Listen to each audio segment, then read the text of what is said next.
बिस्मिल्लाहिर्रहमानिर्रहीम। अस्सलामुअलैकुम। Dear students, subject है कंप्यूटर साइंस और क्लास है 10th। ये हमारा लेक्चर नंबर 11th है और इसमें हम चैप्टर नंबर 1 का कुछ पोर्शन जो है डिस्कस करेंगे। डियर स्टूडेंट्स, आज के लेक्चर में हम प्रॉब्लम नंबर 11 का एल्गोरिथम लिखेंगे। प्रॉब्लम नंबर 11 में क्या कहा गया है कि write an algorithm to print a multiplication table of a given number.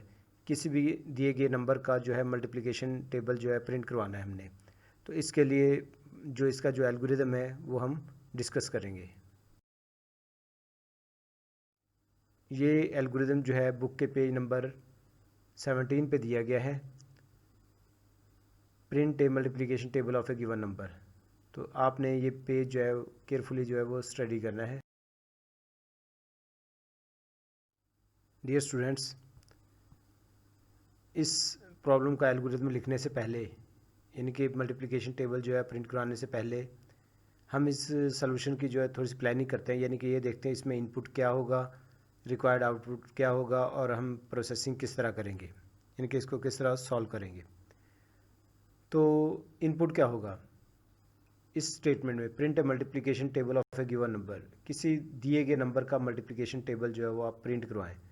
तो जाहिर है कि हमें नंबर बताया जाएगा, तब हम उसका मल्टीप्लिकेशन टेबल जो है वो प्रिंट करवा सकते हैं। तो हमें बेसिकली इनपुट में क्या चाहिए, नंबर, वो नंबर जिसका जो है हमने टेबल डिस्प्ले करवाना है। तो हमें नंबर जो है बताया जाएगा, यानी कि आपने 7 का टेबल डिस्प्ले करवाना है, 10 का करवाना है या 15 का करवाना है, वो नंबर हमें बताया जाएगा, यानी कि वो इनपुट होगा। तो हमारा आउटपुट क्या होगा, रिक्वायर्ड आउटपुट के हमें क्या चाहिए, printing table of a given number. जो नंबर हमें दिया गया है, सपोज 10 है तो 10 का हमने टेबल डिस्प्ले करवाना है, 7 होगा तो 7 का टेबल डिस्प्ले करवाना है। तो ये हमारा आउटपुट होगा। इसमें प्रोसेसिंग कैसे होगी, यानी कि इसको हम किस तरह जो है वो इसका एल्गोरिथम लिखेंगे या इसको सॉल्व करेंगे। तो इनिशलाइज ए वेरिएबल टू 1, एक वेरिएबल लेंगे, ठीक है, और उसको स्टार्टिंग वैल्यू हम 1 देंगे।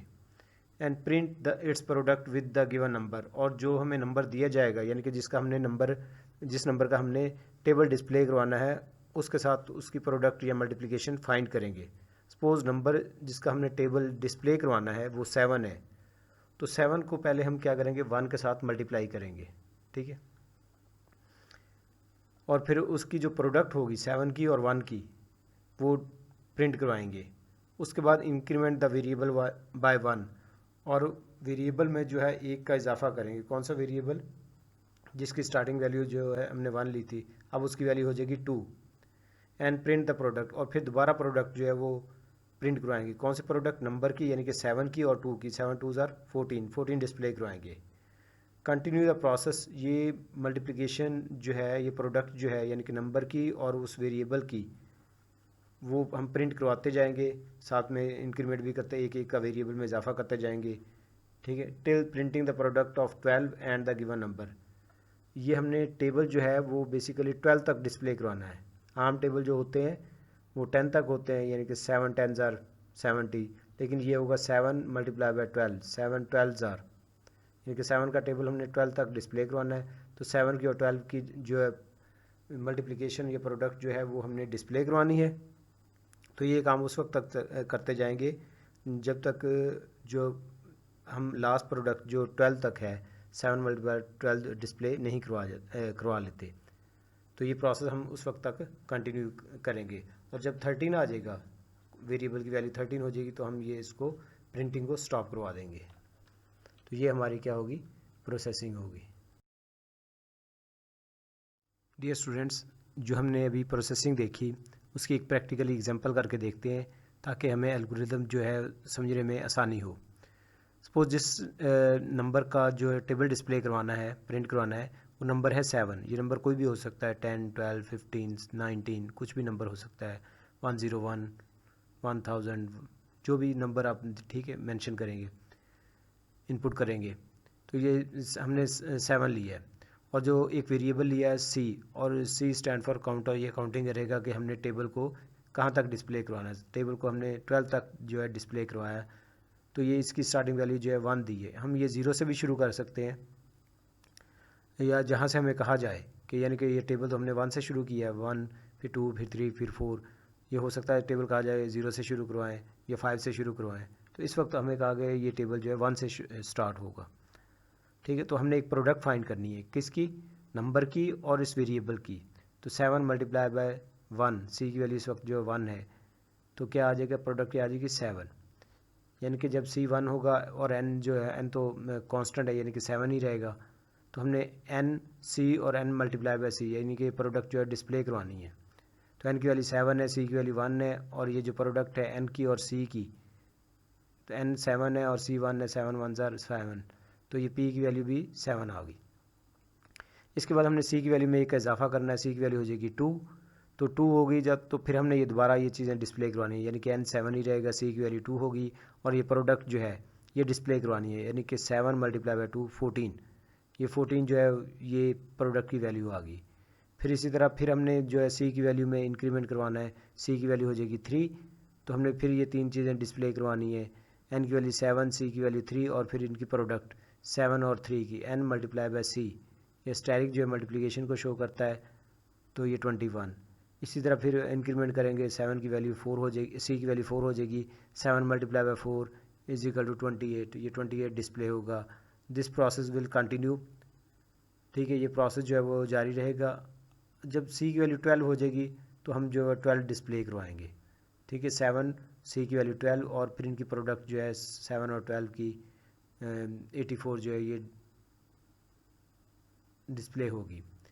ठीक है, ये तो हमने एल्गोरिदम में इस तरह डिस्प्ले होगी, लेकिन अगर किसी प्रोग्रामिंग लैंग्वेज में हम लिखेंगे तो वो ज़्यादा आउटपुट जो है वो ज़्यादा क्लियर होगा या अच्छे फॉर्मेट में होगा, यानी कि 7 multiply by 1 is equal to 7, इस तरह ये फॉर्मेट जो है ना ये अच्छा फॉर्मेट है एज़ कम्पेयर टू दिस। तो ये जब एन की सी की वैल्यू 13 हो जाएगी तो ये प्रोसेस जो है प्रिंटिंग का स्टॉप हो जाएगा। तो इसके लिए हमने एल्गोरिदम लिखा है, लेकिन एक एग्जांपल के ज़रिए से हमने इसको पहले समझ लिया है कि ये यानी कि ताकि हमें एल्गोरिदम लिखने में आसानी हो। डियर स्टूडेंट्स, अब हम किसी भी दिए गए नंबर का मल्टीप्लिकेशन टेबल प्रिंट करवाने के लिए जो स्टेप्स हैं, एल्गोरिदम के स्टेप्स हैं, उनको अंडरस्टैंड करते हैं। स्टेप 1 क्या होगा, स्टार्ट।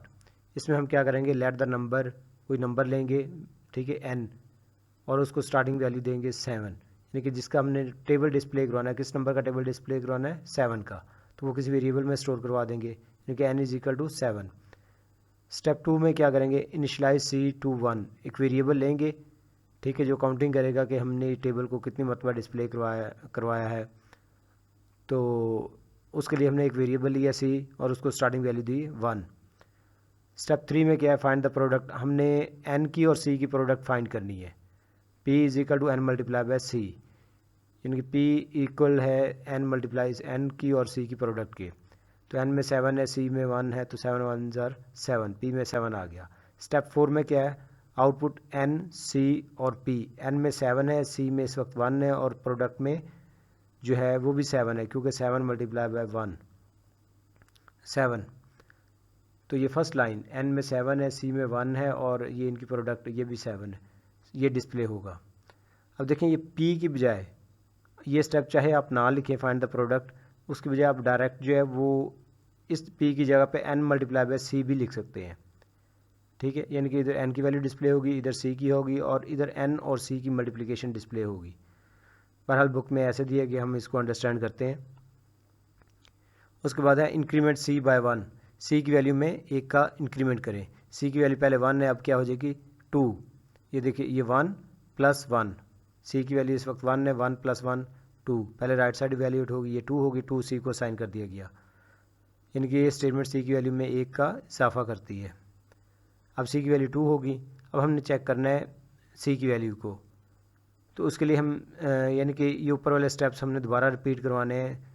ठीक है, किस शर्त पे कि अगर सी की वैल्यू जो है less than or equal to 12 है। ठीक है, क्योंकि हमने ये टेबल जो है 12 तक जो डिस्प्ले करवाना है। सी की इस वक्त वैल्यू जो है 2 है, 2 is less than or equal to 12, condition क्या होगी, ट्रू, कि सी की वैल्यू जो है 2 है, वो 2 जो है less than or equal to 12 से लेस है या उसके इक्वल है, तो ये लेस होता है 2 से, तो तो इसलिए ये कंडीशन क्या होगी, ट्रू। इफ़ स्टेटमेंट के बारे में पहले भी हमने पढ़ा हुआ कि इफ़ के बाद कंडीशन आती है या एक्सप्रेशन होता है, अगर इसका रिजल्ट ट्रू आ जाए तो देन के बाद वाली स्टेटमेंट एग्जीक्यूट होती है और अदरवाइज़ के बाद वाली स्टेटमेंट स्किप कर दी जाती है। और अगर इस एक्सप्रेशन का रिजल्ट जो है फॉल्स आ जाए तो फिर देन के बाद वाली स्टेटमेंट जो है वो स्किप कर दी जाती है और अदरवाइज़ के बाद वाली स्टेटमेंट एग्जीक्यूट होती है, चलती है। यानी कि इन दोनों में से कोई एक स्टेटमेंट एग्जीक्यूट होगी depending upon the condition. Condition true है तो देन के बाद वाली स्टेटमेंट चलती है और अगर कंडीशन फॉल्स है तो अदरवाइज़ के बाद वाली स्टेटमेंट एग्जीक्यूट होती है। तो इस वक्त सी की वैल्यू 2 है, 2 is less than or equal to 12, condition true है तो देन के बाद वाली स्टेटमेंट एग्जीक्यूट होगी। और हम इसमें क्या बताया गया है, गो टू स्टेप 3, स्टेप 3 पे जाएँ। स्टेप 3 में क्या है, दोबारा प्रोडक्ट फाइंड करें। सी की वैल्यू 2 है इस वक्त और एन की वैल्यू जो है वो है 7, 7 multiply by 2 is equal to 14, तो पी में 14 आ जाएगा। फिर हम स्टेप 4 पे आएंगे। स्टेप 4 में बताया गया 7, एन की वैल्यू 7 डिस्प्ले कराएं, सी की वैल्यू जो है 2 डिस्प्ले कराएं और प्रोडक्ट में 14 डिस्प्ले होगा। उसके बाद फिर जो है हमने क्या करना है, नेक्स्ट लाइन जो है वो डिस्प्ले करवाने के लिए हमें सी में इंक्रीमेंट करना पड़ेगा। सी की वैल्यू में एक का इजाफा, सी की वैल्यू 2 + 1, सी की वैल्यू हो जाएगी 3। पहले राइट साइड वैल्यू हुई 2 + 1 3, तो ये 3 सी को असाइन कर दिया गया तो सी की वैल्यू इस वक्त 3 होगी। अभी दोबारा सी की वैल्यू चेक करेंगे, 3 is less than or equal to 12, condition क्या हुई, ट्रू। सी की वैल्यू 3 है और वो 12 से लेस है या उसके इक्वल है, लेस है, तो दोनों में से कोई एक कंडीशन ट्रू हो जाती है तो ओवरऑल रिजल्ट जो है वो ट्रू होता है। तो इसके बाद फिर हम देने के बाद वाली स्टेटमेंट एग्जीक्यूट होगी क्योंकि कंडीशन ट्रू है। तो हम जो है स्टेप 3 पे दोबारा जाएंगे। स्टेप 3 में क्या है, दोबारा प्रोडक्ट फाइंड करेंगे। ये सी की वैल्यू 3 है और एन की 7, 7 multiply by 3 is equal to 21, तो ये थर्ड लाइन जो है वो ये डिस्प्ले होगी। स्टेप 4 डिस्प्ले करेगा 7, सी की वैल्यू जो है 3 और पी की वैल्यू 21, फिर सी की वैल्यू में इजाफा होगा, सी की वैल्यू क्या हो जाएगी 4, 3 + 1 4, सी की वैल्यू 4, फिर कंडीशन चेक की जाएगी 4 is less than or equal to 12, तो 4 जो है 12 से लेस है या उसके इक्वल है, तो ये लेस है, कंडीशन ट्रू। फिर हम जो है स्टेप 3 पे जाएंगे, दैन के बाद वाली स्टेटमेंट एग्जीक्यूट होगी। स्टेप 3 में जाकर फिर प्रोडक्ट फाइंड की जाएगी। एन में 7 है, सी में 4 है, 7 4 ज़ार 24, 24 पी की वैल्यू ये डिस्प्ले होंगी और फिर सी की वैल्यू में इंक्रीमेंट, सी की वैल्यू 5, तो ये प्रोसेस कंटिन्यू रहेगा। जब सी की वैल्यू जो है 11 होगी तो 11 में एक इंक्रीमेंट किया जाएगा 12, 12 is less than or equal to 12, 12 12 से बिलो है, लेस है या उसके इक्वल है, तो ये 12 12 के इक्वल होता है, ये भी कंडीशन ट्रू है। ठीक है, तो उसके बाद देन गो टू स्टेप 3, तो फिर हम क्या करेंगे, स्टेप 3 पे दोबारा जाएंगे। इसमें ये एन में 7 है और सी में 12, 7 multiply by 12 is equal to 84, तो ये 84 जो है वो क्या होगा, डिस्प्ले होगा, पी की वैल्यू होगी और ये फिर एन की वैल्यू 7, सी की 12 और पी की 84, 84 जो है वो डिस्प्ले होगा। उसके बाद एन की वैल्यू में इंक्रीमेंट, सी की वैल्यू में इंक्रीमेंट करेंगे एक का, सी की वैल्यू 12 + 1 13, तो अब चेक करेंगे 13 is less than 12 or equal to 12, 13 जो है 12 से लेस है या उसके इक्वल, दोनों कंडीशन जो है वो फॉल्स है क्योंकि 13 12 से ना बिलो है, लेस है, ना ही उसके इक्वल है, बल्कि ये ग्रेटर है। इसलिए अब देन के बाद वाली स्टेटमेंट नहीं चलेगी बल्कि अदरवाइज़ के बाद वाली स्टेटमेंट चलेगी। और इसमें क्या बताया गया कि गो टू स्टेप 7, स्टेप 7 पे जाएं। स्टेप 7 में क्या होता है, एल्गोरिथम टर्मिनेट हो गया, यानी कि हमने टेबल जो है वो 12 तक डिस्प्ले करवा लिया है जहाँ तक हमें कहा गया था, तो 12 तक जो टेबल डिस्प्ले हो चुका है और इसके बाद जो है ना एल्गोरिथम टर्मिनेट हो जाता है।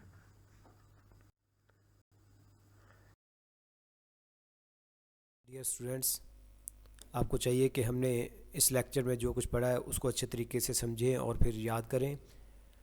तो आज के लेक्चर का यहाँ पे इख्तिताम होता है। आप अपना ख्याल रखें, अपने वालिदैन का और अपने फैमिली के दूसरे मेंबर्स का ख्याल रखें।